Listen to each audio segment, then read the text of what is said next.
nerdrotic.com. Oh, Doctor Who, every time I think I'm out, they keep pulling me back in. There needs to be a new mantra with modern entertainment.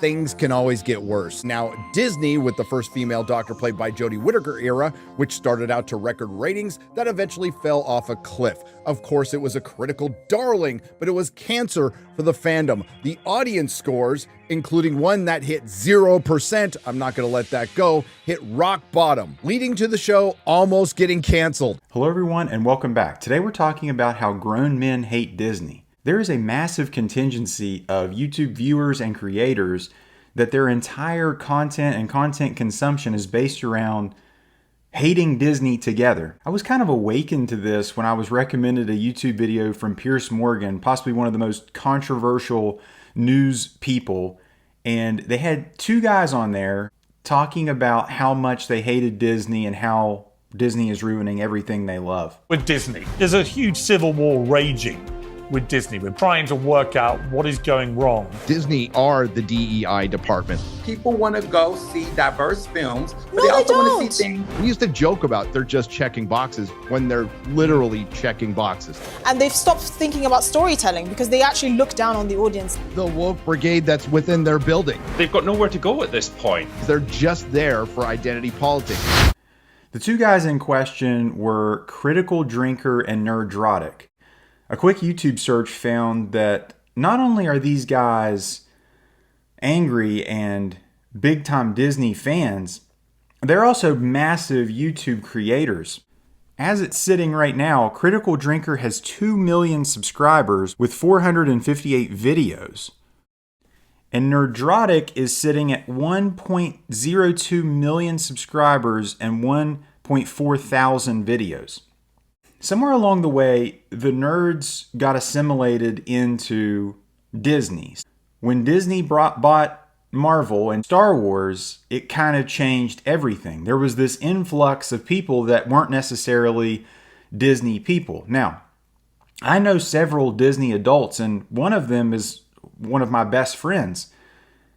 And Disney adults are, how do we put this, egregious. You've been dying to ride Prince Charming's Regal Carousel at Disney World's Magic Kingdom, but you weren't sure if you'd fit? Hey everyone, we're plus-size park hoppers, and we range in sizes from 2X to 5X. Make sure you like this video and follow us for more plus-size Disney tips and tricks. This attraction is based off of Disney's Cinderella and features 90 wood-carved ornate horses. Each of these horses are completely unique from one another, which is so cool. There is a step up to get onto the carousel. The horses are all pretty close together. Horses on the outside ring are larger, and they get smaller as they get closer to the middle. There is a pretty large step up to get onto the horse. Some of them are lower to the ground than others, but be careful because it might not end up that way. I will admit I had a lot of trouble getting off of my horse because it ended so high off the ground. Sarah was having a little bit of trouble getting onto her horse, but with some encouragement from her friends, she did it. Once you're up there, the ride is pretty comfortable, and I honestly loved looking at how beautiful these horses are up close. This ride is super nostalgic and a classic. This is one attraction that will always make me feel like a little kid again, just a little bit taller and able to get up on the higher horses. Those of us who wear sizes 2X through 4X are able to ride these horses comfortably. Our friend who is a 5X is also able to ride the carousel because they do have a chariot seat accommodation. So some of the other channels in question are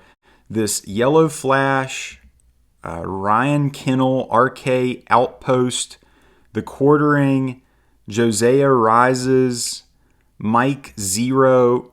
All these guys, along with Nerdrotic and Critical Drinker, they all follow this same archetype. If you look at their thumbnails, if you look at the content they make, I mean, it's like woke Hollywood gets furious with Ryan Reynolds after Deadpool. Chris Hemsworth regrets making woke Thor. Another actor wakes up.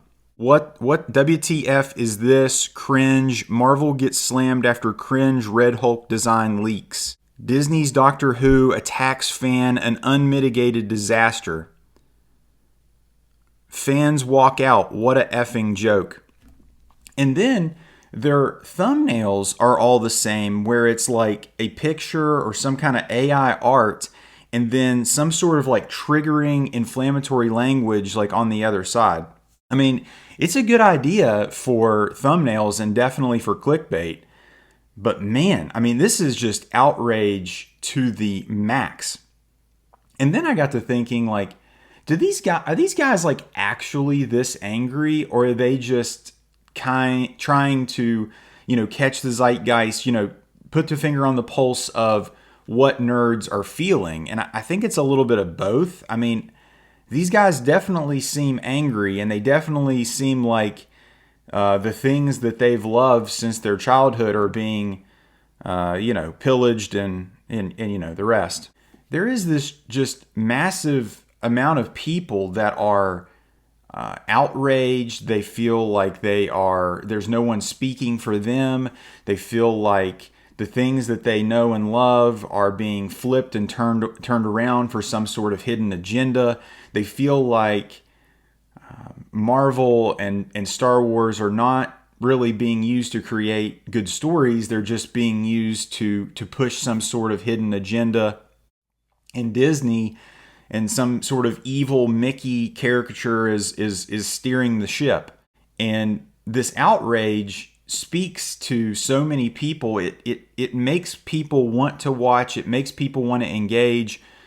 It makes people want to watch these videos. And these guys are literally feeding their families with these kind of views, with these kind of subscriber counts.